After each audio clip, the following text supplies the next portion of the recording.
आज हम डिस्कस करेंगे renewable and non renewable resources के बारे में। तो अगर हम अपने टाइटल में वर्ड रिसोर्सेज की बात करें कि रिसोर्सेज किसे कहा जाता है, तो कहा जाता है वसाइल को। तो इसका मतलब है कि रिसोर्सेज जो हैं वो एलिमेंट्स हैं नेचर के, जो कि प्राइमरी सोर्स प्रोवाइड करते हैं, जिसकी वजह से हम देखते हैं कि ह्यूमंस, इंसान जो है वो एग्जिस्ट करता है। अब उसमें हम देखते हैं रिन्यूएबल और नॉन रिन्यूएबल रिसोर्सेज के बारे में। तो सबसे पहले हम बात कर लेते हैं रिन्यूएबल। रिन्यू जैसे नाम से पता चल रहा है कि वो दोबारा से रिन्यू हो सकते हैं। मतलब ये कि वो जो रिसोर्सेज हैं वो दोबारा से जनरेट हो सकते हैं कुछ सालों में, या फिर हम कह सकते हैं कि विद इन डेकेड्स। इसके साथ अगर हम डायग्राम देखें कि रिन्यूएबल रिसोर्सेज कौन कौन से होते हैं, तो जैसे कि यहाँ पर हम डायग्राम में देख रहे हैं कुछ रिन्यूएबल रिसोर्सेज की एग्जांपल्स। इसके साथ साथ हम देखते हैं कि जो रिन्यूएबल रिसोर्सेज हैं ये वो वाले रिसोर्सेज हैं कि जो हम देखते हैं दोबारा से रिप्लेनिश किए जा सकते हैं। मतलब ये कि इन्हें पूरा किया जा सकता है, दोबारा से भरा जा सकता है शॉर्ट ड्यूरेशन में, शॉर्ट टाइम पीरियड में। तो जैसे कि यहाँ पर हम डायग्राम में देख रहे हैं विंड, जिसे कि हवा कहा जाता है। इसके साथ साथ हम देख रहे हैं वाटर यानी कि पानी। जियोथर्मल, जियोथर्मल हम कहते हैं कि वो हीट जो कि कहाँ पर मौजूद है, जो हमारी अर्थ में स्टोर है, जियोथर्मल उसे कहा जाता है। बायोमैस, इसके अलावा सोलर मतलब जो सूरज से हम एनर्जी लेते हैं, ये सारे के सारे रिसोर्सेज जो हैं ये रिन्यूएबल रिसोर्सेज हैं, क्योंकि हम देखते हैं कि ये कुछ सालों के अंदर या फिर शॉर्ट ड्यूरेशन ऑफ टाइम में दोबारा से हमें वापस मिल जाते हैं। इसी तरह से अगर हम नॉन रिन्यूएबल रिसोर्सेज की बात करें तो हम देखते हैं कि वो वाले रिसोर्सेज हैं जिन्हें कि दोबारा से जनरेट होने के लिए मिलियंस ऑफ ईयर्स चाहिए होते हैं। और अगर इसमें साथ में जैसे कि यहाँ पर हम डायग्राम देख रहे हैं, इसमें देखें एग्जाम्पल्स की बात करें तो हम देख रहे हैं नेचुरल गैस, कोल, ऑयल और इसके अलावा न्यूक्लियर। अब अगर हम इन एग्जाम्पल्स में से कोल की बात करें, कोयले की बात करें, तो हम देखते हैं कि जो कोल है वो कब बनता है, जब प्लांट्स जो हैं वो बहुत अरसे तक, सालों तक, मिलियंस ऑफ ईयर्स तक बरिड रहें ज़मीन के अंदर। मतलब ये कि जैसे दफन हुए हुए रहें। और फिर हम देखते हैं कि उनके जो डिकिंग है वो होती है in the absence of oxygen. फिर जो वो जिसमें कन्वर्ट होते हैं उसे कहा जाता है कोल। मतलब ये कि अगर हम कोयले को, कोल को यूज़ करें तो दोबारा कोयला बनने में कितने लगते हैं, मिलियंस ऑफ ईयर्स लगते हैं। तो इस तरह के जो रिसोर्सेज हैं उन्हें हम कहते हैं कि वो नॉन रिन्यूएबल रिसोर्सेज हैं। अब नॉन रिन्यूएबल रिसोर्सेज जिसे कि हम कहते हैं कि जो इजीली रिप्लेनिश नहीं किए जा सकते, मतलब जिन्हें इजीली दोबारा से उसकी जगह फिल नहीं की जा सकती, वो है नॉन रिन्यूएबल। तो रिन्यूएबल रिसोर्सेज जैसे कि ऊपर हम बात कर रहे थे कि उसमें कौन कौन से आते हैं, उसमें एयर है। तो अगर हम साथ में उसको थोड़ा सा और डिटेल में डिस्कस करें कि एयर जो है वो किस तरह से हम देखते हैं कि वो रिन्यूएबल है, तो हम जानते हैं कि जो हमारी अर्थ है, हमारी ज़मीन है, उसके गिर्द एक गोलाफ की तरह से मौजूद है। मतलब यहाँ पर जैसे यहाँ पर हम देख रहे हैं एटमॉस्फेयर, और एटमॉस्फेयर क्या है, मिक्सचर ऑफ गैसेस। तो हम देख रहे हैं कि वो कॉन्टीन्यूसली जो है वो मूव कर रही है। तो इसलिए हम कह रहे हैं कि वो क्या है, वो रिन्यूएबल है, क्योंकि हर टाइम हम देख रहे हैं कि हमारी अर्थ को, हमारी जो हमारी ज़मीन है उसको उसने सराउंड किया हुआ है। इसके साथ में हम देखते हैं कि जो एयर है, अगर हम हवा की बात करें, जैसे हम अभी बात कर रहे थे कि वो मिक्सचर ऑफ गैसेज है, तो उसमें हम देखते हैं कि नाइट्रोजन जो है उसमें 79% मौजूद है। इसके अलावा ऑक्सीजन की बात करें तो वो हम देखते हैं कि तकरीबन 20% है। कार्बन डाइऑक्साइड जो है वो 0.03% है। इसके अलावा हम देखते हैं कि कुछ ट्रेस अमाउंट में, मतलब ये कि बहुत ही कम मिकदार में मौजूद होती हैं इनर्ट गैसेज, जिन्हें कि नोबल गैसेज भी कहा जाता है। अब अगर हम साथ में ऑक्सीजन की बात करें तो ऑक्सीजन कंज्यूम होती है रिस्पायरेशन में। रिस्पायरेशन जैसे कि हम सांस लेने का अमल कहते हैं कि उसमें क्या होता है, जब प्लांट्स भी रिस्पायर करते हैं, एनिमल्स भी रिस्पायर करते हैं, तो ऑक्सीजन को यूज़ किया जाता है, ऑक्सीजन का इनटेक किया जाता है और कार्बन डाइऑक्साइड को एक्सेल किया जाता है। इसके अलावा हम देखते हैं कि प्लांट्स जो हैं, जब फोटोसिंथेसिस का प्रोसेस होता है, फोटोसिंथेसिस का प्रोसेस वो प्रोसेस जिसके ज़रिए से वो अपनी फूड, अपनी खुराक तैयार करते हैं, तो उसमें वो कार्बन डाइऑक्साइड को इस्तेमाल करते हैं।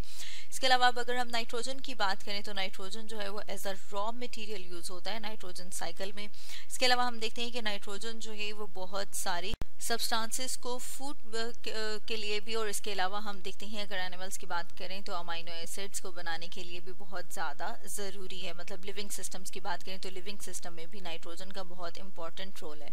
अब अगर हम साथ साथ ये देखें कि एयर जो है वो किस तरह से पोल्यूट हो रही है, मतलब ये कि एयर पोल्यूशन किस तरह से हो रही है। तो उसमें जिस तरह से यहाँ पर हम डायग्राम में देख रहे हैं कि एयर पोल्यूशन जो है जब हम इंडस्ट्रीज लगाते हैं तो उसकी वजह से जो उसका स्मोक है, उसका धुआं है, वो कहाँ पर जाता है, वो हमारे एटमॉस्फेयर में जाता है। तो उससे भी एयर जो है वो पोल्यूट हो रही है, मतलब ये कि आलूदा हो रही है।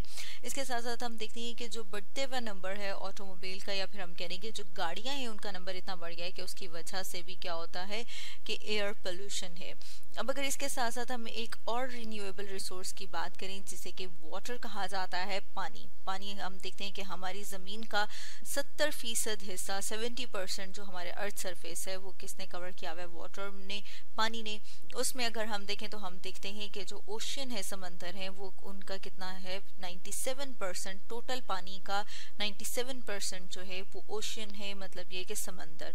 तो हम देखते हैं कि बाकी जो 3% है वो बना रहे हैं फ्रेश वाटर। उस 3% में भी हम देखते हैं कि जो ज़मीनी पानी है, जो अंडरग्राउंड वाटर है, उस 3% का 30% हम देखते हैं कि वो कौन सा है, वो है अंडरग्राउंड वाटर। इसके अलावा उसमें हम देखते हैं कि ये जो फ्रेश वाटर है, फ्रेश वाटर का 70% हिस्सा जो है वो फ्रोज़न है, मतलब आइस कैप्स की फॉर्म में मौजूद है। और इसके अलावा अगर हम सरफेस वाटर की बात करें तो वो है 0.34%। जैसे यहाँ पर हम देख रहे हैं कि जो प्लांट्स यूज़ करते हैं वो सरफेस वाटर यूज़ करते हैं, और वो जो है वो तकरीबन लेस देन 0.34% है फ्रेश वाटर का। अब अगर इसके साथ साथ हम ह्यूमन की बात करें, इंसान की बात करें, तो हम देखते हैं कि ह्यूमन में भी 70% वाटर उनकी बॉडी में मौजूद है। अब अगर हम यूजेस की बात कर लें कि वाटर के क्या क्या यूजेस हैं, तो हम इसको कैटेगराइज कर सकते हैं दो डिफरेंट कैटेगरीज में। एक हम कहते हैं कि डोमेस्टिक और इंडस्ट्रियल यूज़ वाटर का, दूसरा जो है उसे कहा जाता है इरिगेशन यूज़ ऑफ वाटर। तो अब अगर हम सबसे पहले किसकी बात करेंगे, हम सबसे पहले बात करेंगे डोमेस्टिक जो यूज़ है वाटर का। तो डोमेस्टिक वाटर यूज़ में हम देखते हैं जब हम पानी को इस्तेमाल करते हैं इनडोर और आउटडोर एक्टिविटीज़ के लिए, और अगर हम उसमें देखेंगे कौन कौन सी एक्टिविटीज़ हो सकती हैं, तो इनडोर एक्टिविटीज़ जो कि हम घर में जितनी भी एक्टिविटीज़ परफॉर्म करते हैं, जैसे ड्रिंकिंग है, प्रिपेयरिंग फूड है, मतलब ये कि आप पानी पी रहे हैं, आप कोई जो है फूड प्रिपेयर कर रहे हैं और उसमें आप पानी का इस्तेमाल करें। इसके अलावा बाथिंग, मतलब ये कि नहाने में, कपड़े धोने में या बर्तन धोने में जो पानी इस्तेमाल हो रहा है वो कौन सा, वो डोमेस्टिक यूज़ है इनडोर। इसके जैसे कि उसमें हम देखते हैं कि ब्रशिंग टीथ भी आ जाता है। इसके अलावा अगर हम आउटडोर की बात करें तो जैसे कि आप अपने गार्डन में वाटरिंग करते हैं, पौधों को पानी देते हैं, तो वो क्या है, इस तरह के जो यूज़ है उसे हम कहते हैं डोमेस्टिक यूज़। अब अगर हम साथ में इंडस्ट्रियल यूज़ की बात करें तो हम देखते हैं कि जो वाटर है, पानी है, वो बहुत सारी चीज़ों को बनाने के लिए एज अ रॉ मटेरियल इस्तेमाल होता है। उसमें हम देखते हैं कि बहुत सारे फूड स्टफ़ को, बहुत सारी ड्रिंक्स को, लिक्विड डिटर्जेंट्स को, इसके अलावा और बहुत सारी जो प्रोडक्ट्स हैं उनको बनाने के लिए पानी जो है वो as a raw material industries में यूज़ होता है। इसके अलावा अगर हम एक और यूज़ देखें तो हम देखते हैं कि जो सी वाटर है, मतलब ये कि जो समंदर का पानी है, उसको इस्तेमाल किया जाता है सोडियम क्लोराइड को ऑब्टेन करने के लिए। सोडियम क्लोराइड जिसे कि हम टेबल सॉल्ट, नमक कहते हैं। अब अगर हम इसके सेकंड यूज़ की बात करें जो कि हमने बात की थी कि इरिगेशन ऑफ वाटर, तो इरिगेशन ऑफ वाटर जो है उसमें हम देखते हैं कि इरिगेशन वो मेथड है जिसमें हम कहते हैं कि controlled amount of water supply की जाती है प्लांट्स को रेगुलर इंटरवल ऑफ टाइम के बाद, मतलब फिक्स, या फिर हम कहते हैं कि अपनी मर्जी से हमने टाइम सेट किया हुआ है, उस टाइम के बाद जो पौधे हैं, प्लांट्स हैं, उनको पानी प्रोवाइड किया जाता है, वाटर प्रोवाइड किया जाता है, इसे कहा जाता है इरिगेशन। तो ये तो था वाटर का यूज़ इरिगेशन में। तो स्टूडेंट्स, आज हमने डिस्कस किया renewable and non renewable resources के बारे में।